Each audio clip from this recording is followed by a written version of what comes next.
नमस्कार। देशको अर्थतन्त्र कोरोनाको कहरले तहस नहस भएको बेला बजेटको चर्चा सुरु भएको छ। वर्षीय अर्थात् बजेट अधिवेशनमा सरकारको नीति तथा कार्यक्रम र राजस्व तथा व्ययको वार्षिक अनुमान प्रस्तुत मात्रै हुँदैन, देश सञ्चालनको सिङ्गो बजेट समेत यही सदनबाट आउनेछ। हुन त बजेट अधिवेशनको पूर्वार्धमा नै सांसद, कर्मचारी अनि सुरक्षाकर्मीको स्वाब PCR विधिबाट परीक्षण गरिएको विषयले चर्चा र बहस पाएको छ।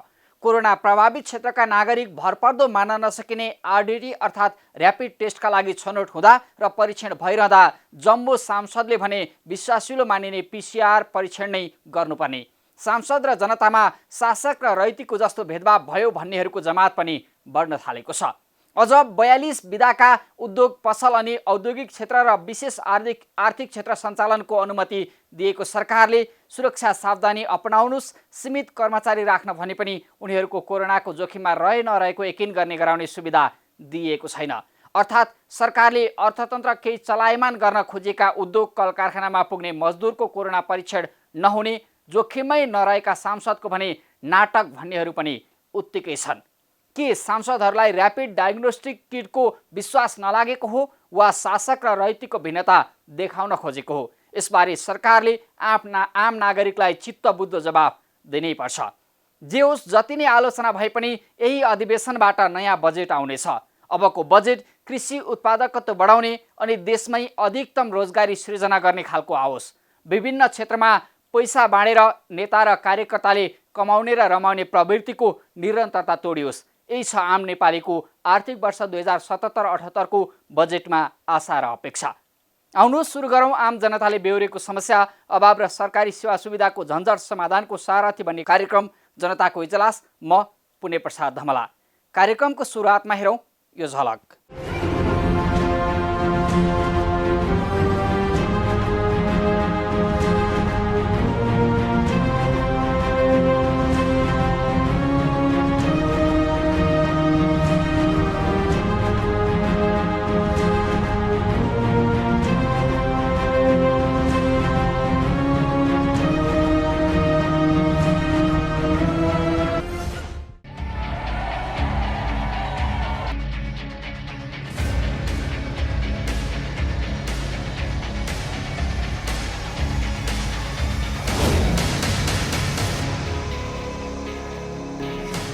स्वागत छ कार्यक्रम जनताको इजलासमा।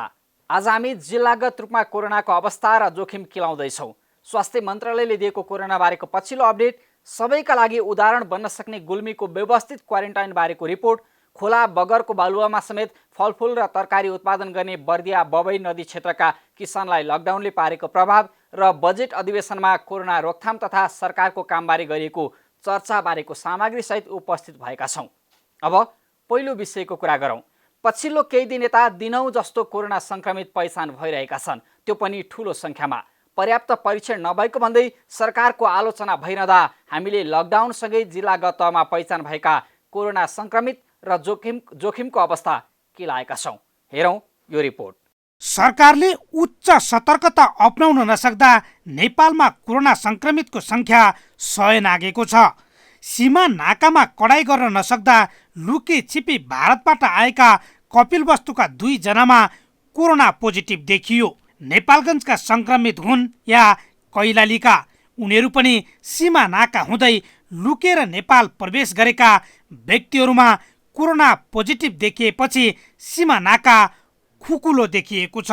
कपिलवस्तुमा सङ्क्रमित भेटिएपछि नेपालका 6 वटा प्रदेशका 15 जिल्लामा कोरोना सङ्क्रमण देखिएको छ। यति बेलासम्म कर्णाली प्रदेश बाहेक अन्य प्रदेशका विभिन्न जिल्लामा कोरोना सङ्क्रमण देखिएको हो। कुन कुन जिल्लामा कति सङ्क्रमित भेटिए त? उदयपुरमा 28 जना, उपचारपछि निको भएर घर फर्किनेको सङ्ख्या 14। पर्सामा 24 जना, उपचारपछि निको भएर घर फर्किनेको सङ्ख्या 3। बाँकेको नेपालगञ्जमा 24 जना, काठमाडौँमा 5 जना, उपचारपछि निको भएर 5 जना नै घर फर्किएका छन्। कैलालीमा 4 जना, उपचारपछि निको भएर घर फर्किनेको सङ्ख्या 3। रौतहटमा 3 जना, उपचारपछि निको भएर घर फर्किनेको सङ्ख्या 1। बागलुङमा 2 जना, उपचारपछि निको भएर 2 जना नै घर फर्किसकेका छन्। बारामा 2 जना, चितवनमा 2 जना। उपचारपछि निको भएर घर फर्किनेको संख्या 1, झापामा 2 जना, कपिलवस्तुमा 2 जना, भोजपुरमा 1 जना, धनुषामा 1 जना, कञ्चनपुरमा 1 जना। उपचारपछि निको भएर घर फर्किनेको संख्या 1, रूपन्देहीमा 1 जना। हालसम्म उदयपुरमा सबैभन्दा बढी अर्थात् 28 जनामा कोरोना देखिएको छ। 14 उपचारपछि निको भएर घर फर्किसकेका छन्। उदयपुरपछि पर्सामा 24 जनामा कोरोना पोजिटिभ देखिएको छ भने बाँकेको नेपालगञ्जमा 23 जनामा कोरोना संक्रमण देखिएको छ। 6वटा प्रदेशका 15 जिल्लामा कोरोना संक्रमण फैलिँदा समेत सरकारको परीक्षण गर्ने गति भने बढ्न सकेको छैन। अझ विभिन्न अस्पतालले किटको अभाव भयो, सामग्री पठाइदेऊ भन्दै सरकारसँग हार गुहार गर्नुपर्ने अवस्था छ। किट अभावका कारण पिसिआर परीक्षण पनि घटेको छ। दैनिक 1000 देखि 1500 सम्म हुँदै आएको पिसिआर परीक्षण हाल 200 को हाराहारीमा झरेको छ। यद्यपि बिहिबार भने 415 नमुना परीक्षण भएको स्वास्थ्य मन्त्रालयले जनाएको छ। स्वास्थ्य मन्त्रालयले गरेको खरिद प्रक्रियामा विवाद भएपछि सरकारले G2G प्रक्रिया मार्फत सामग्री खरिद गर्ने र त्यसको समन्वय सेनाले गर्ने निर्णय गरेको थियो। तर प्रक्रिया थालिसकेको बताउँदै आएको सेनाले समेत स्वास्थ्य सामग्री ल्याउन सकेको छैन। केही दिन रोकिए जस्तो देखिने कोरोनाको संक्रमण विभिन्न जिल्लामा त वात्तै बढेको छ। परीक्षणले गति लिन नसक्दा कोरोना पोजिटिभ कम देखिएको गुनासो स्वयं चिकित्सकहरूले गरिरहेका छन्। कोरोना संक्रमण जिल्ला जिल्लामा फैलिँदा काठमाडौँ उपत्यकामा भने लकडाउन खुकुलो भएको देखिन्छ। लकडाउनको 46औं दिन पुग्दा अन्य दिन भन्दा शुक्रबार झनै सवारी साधन मात्रै होइन, सर्वसाधारणको आवत जावत समेत बाक्लिएको देखिन्छ। कोरोना प्रभावित जिल्लामा स्थानीय तह र प्रदेश सरकारले सुरक्षा, सतर्कता अनि सावधानी अवश्य अपनाएकै होलान्। परीक्षणको दायरा बढाएर संक्रमित पहिचान गर्न र जोखिम कम गर्नेतर्फ सरकार गम्भीर बन्नुपर्छ। हाम्रो सवाल यतिका लागि सरकार आफै स्वीकार गरिरहेको पनि छ, लकडाउनमा सोचे जति परीक्षण गर्न सकिएको छैन भन्ने। आखिर कोरोना जाँच, पहिचान र सुरक्षा सावधानीमा सरकारले के गरिरहेको छ त? स्वास्थ्य मन्त्रालयले दिएको पछिल्लो अपडेट अबका क्रममा।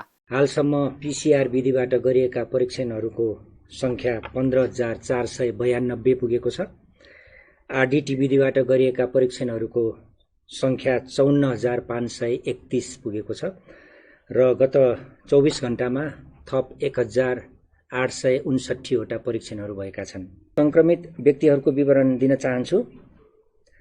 आज भेरी अस्पतालको नेपालगञ्जमा प्रयोगशालामा परीक्षण गर्दा थप 1 जनामा पोजिटिभ देखिएको छ। उहाँ 16 वर्षीय पुरुष हुनुहुन्छ। यसरी नयाँ संक्रमितको संख्या 102 पुगेको छ, जसमध्ये 74 जना पुरुष र 28 जना महिला रहनुभएको छ। प्रादेशिक विवरण अनुसार संक्रमितहरूमध्ये प्रदेश नम्बर 1 का 31, प्रदेश नम्बर 2 मा 30, बागमती प्रदेशमा 7, गण्डकी प्रदेशमा 2, प्रदेश नम्बर 5 मा 27, कर्णाली प्रदेशमा छैन र सुदूरपश्चिम प्रदेशमा 5 जना गरी कुल 102 संक्रमित हालसम्म हुनुहुन्छ।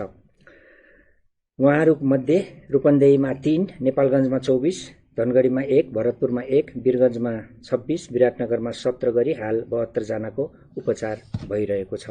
कोरोना रोकथामका लागि जारी राखिएको लकडाउन सकारात्मक भए पनि बढ्दै गरेको उल्लङ्घन रोक्न र परीक्षणको दायरा बढाउन सरकारले भूमिका खेल्नुपर्छ।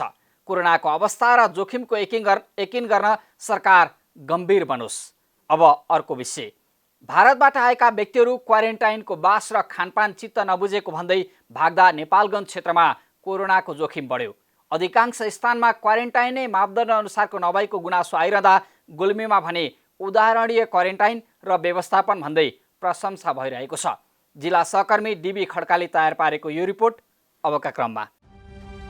गुल्मीमा बाहिरबाट आउने मानिसहरूलाई 14 दिनसम्म सुरक्षित क्वारेन्टाइनमा राख्ने गरिएको छ। देशका विभिन्न स्थानमा रहेका सर्वसाधारण तथा मजदुरहरू जिल्ला फर्किएसँगै विभिन्न क्वारेन्टाइनमा बस्नुपर्नेछ।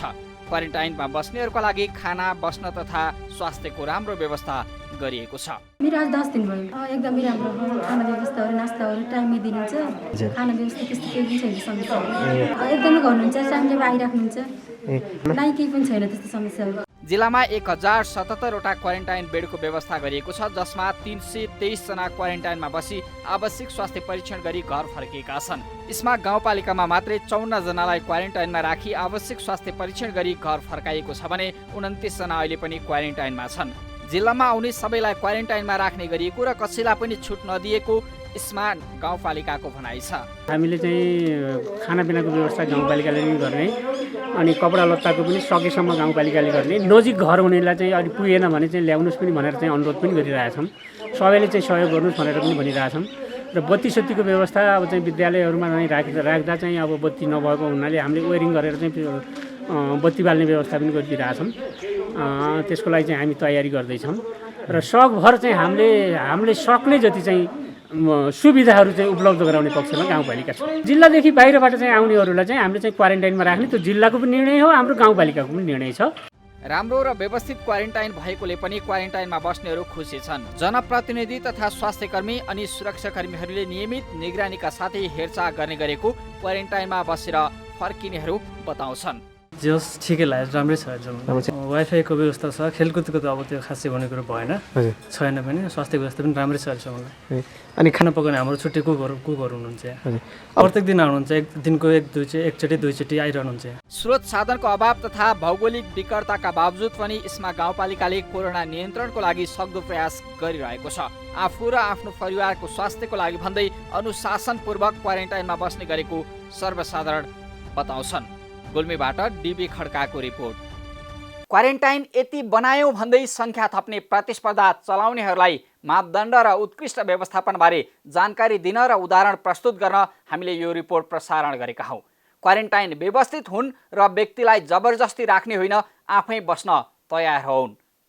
अब एकैछिन विश्रामपछि खोला बगरको बालुवामा समेत फलफुल र तरकारी उत्पादन गर्ने बर्दिया बबई क्षेत्रका किसानलाई लकडाउनले पारेको प्रभाव र बजेट अधिवेशनमा कोरोना रोकथाम तथा सरकारको कामबारे गरिएको चर्चाबारेको सामग्री सहित उपस्थित हुनेछौँ। हामीसँगै रहनुहोला।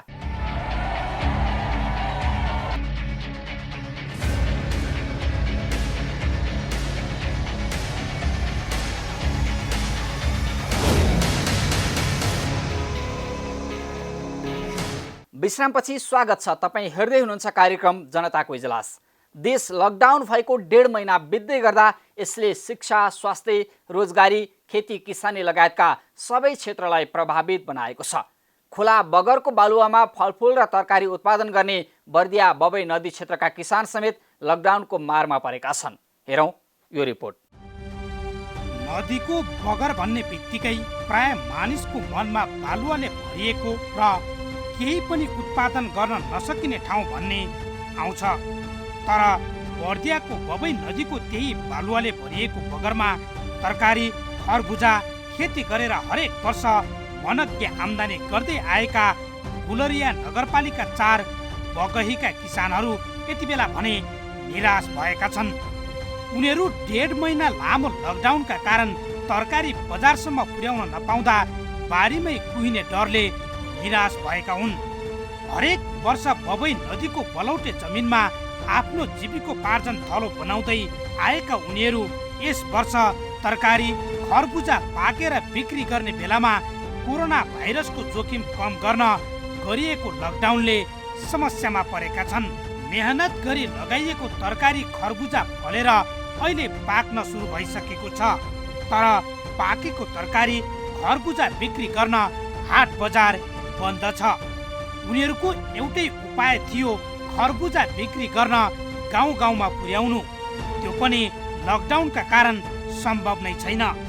नदीको 10 बिघा बगरमा 55 जना किसानले नगदे बालीको रूपमा 5 कट्ठादेखि 10 कट्ठा जग्गामा तरकारी खरबुजा खेती गरिरहेका छन्।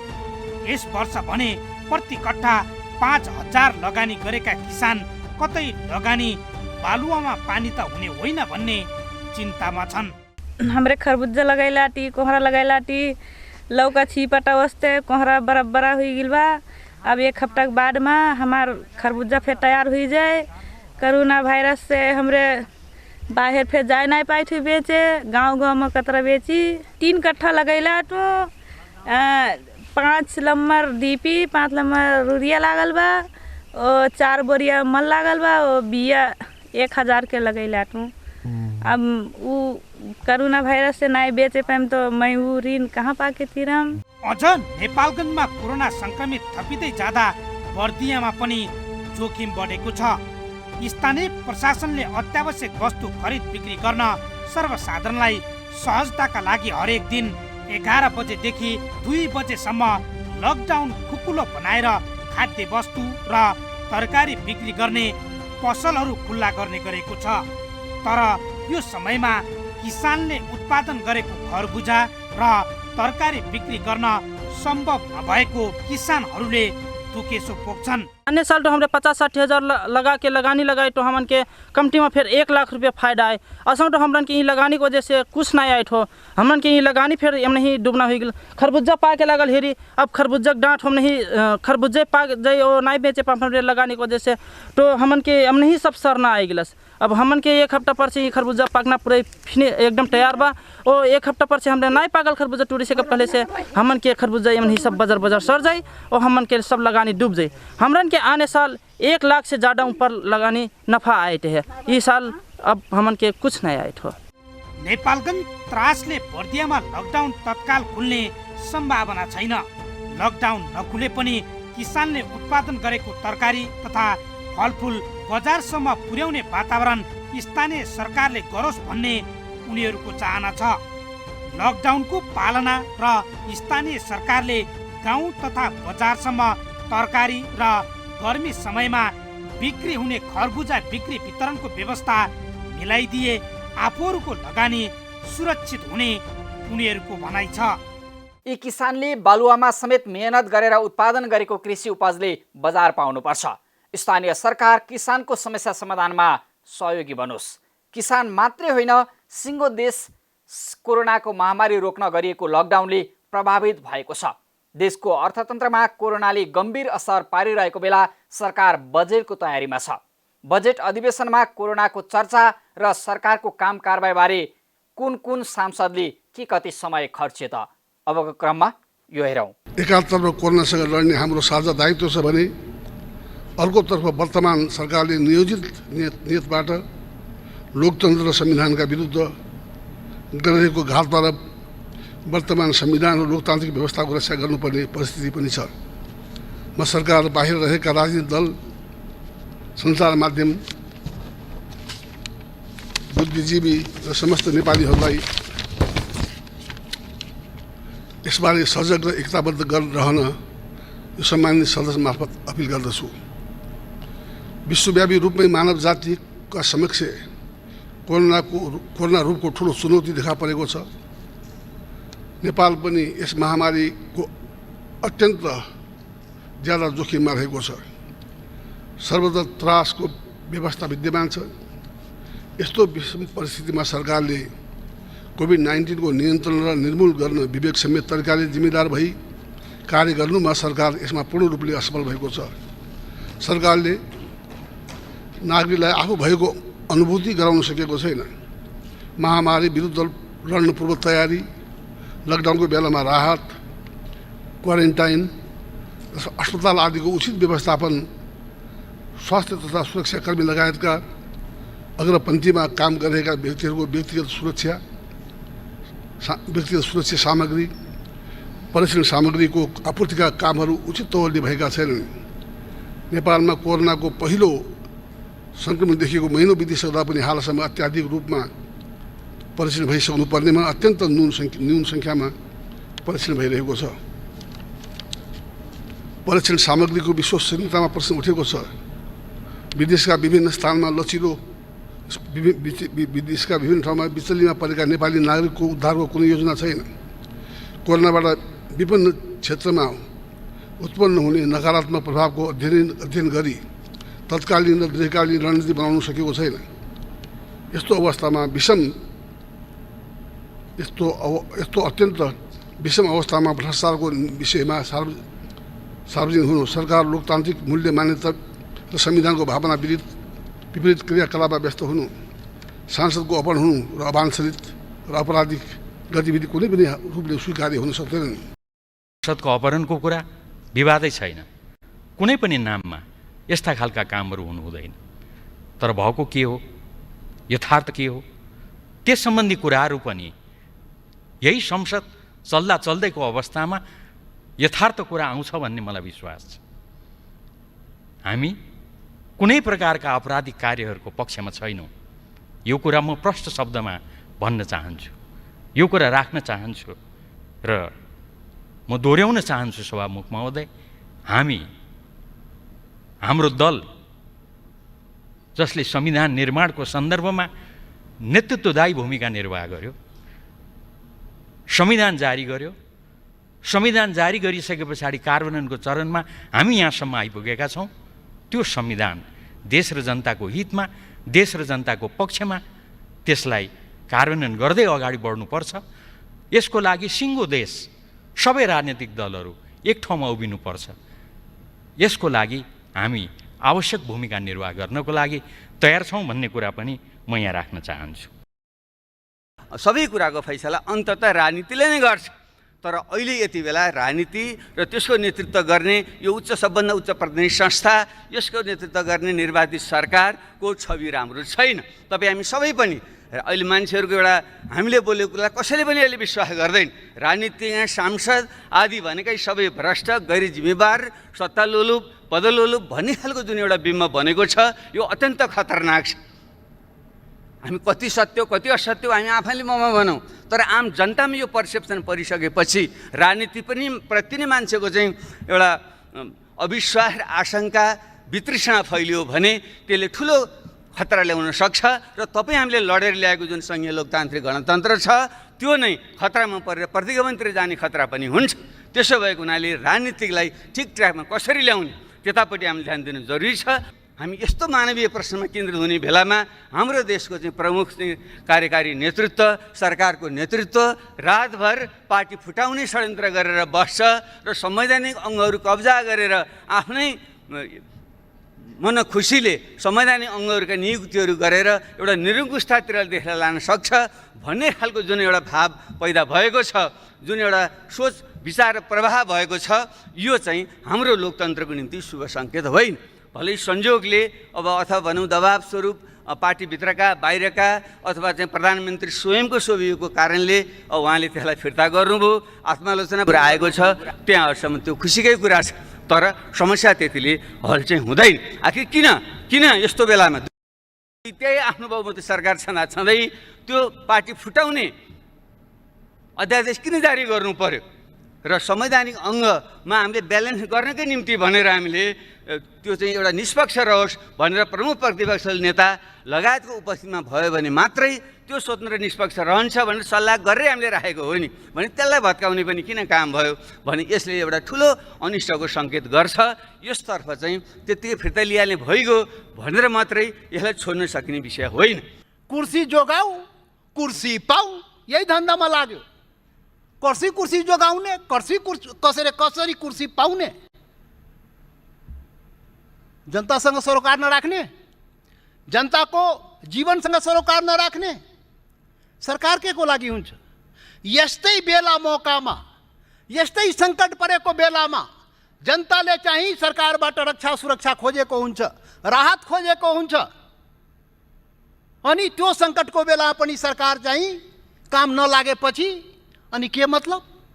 काम नकाजको 2/3 शक्तिशाली सरकार जनतालाई पीडा पुर्याउनलाई जनताले भोट दिएको हो। जनतालाई पीडा पुर्याउन जनताले भोट दिएको होइन। यो कुरा किन बुझिरहेको छैन सरकार? त्यसैले सभामुख महोदय, फुटाउन त हाम्रो पार्टी पनि फुटाउने रे, हाम्रो मित्र समाजवादी पार्टी पनि फुटाउने रे, अनि फुटाएर आफ्नोमा मिलाउने रे, अनि कुर्सी जोगाउने रे। के हो यो?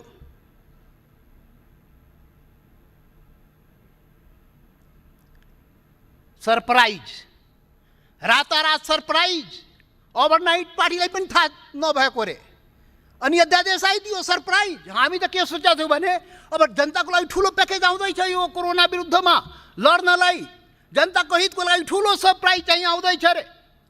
यहाँ त पो खोदा पहाड निक्ला चुइया। गफमा रमाउने भन्दा पनि जनताको मतबाट संसदमा पुगेका जनप्रतिनिधिहरू देश र जनताको सेवाका लागि इमान्दार बनुन्।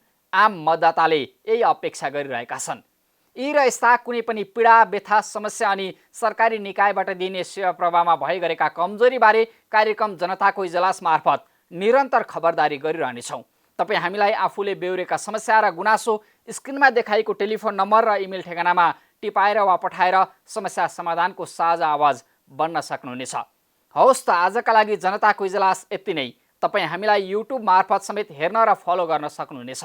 फरक विषयवस्तु र तपाईँहरूकै गुनासोसहित अर्को कार्यक्रममा पुनः उपस्थित हुने नै छौँ। प्राइम टाइम्स टेलिभिजन हेर्दै रहनुहोला। नमस्कार।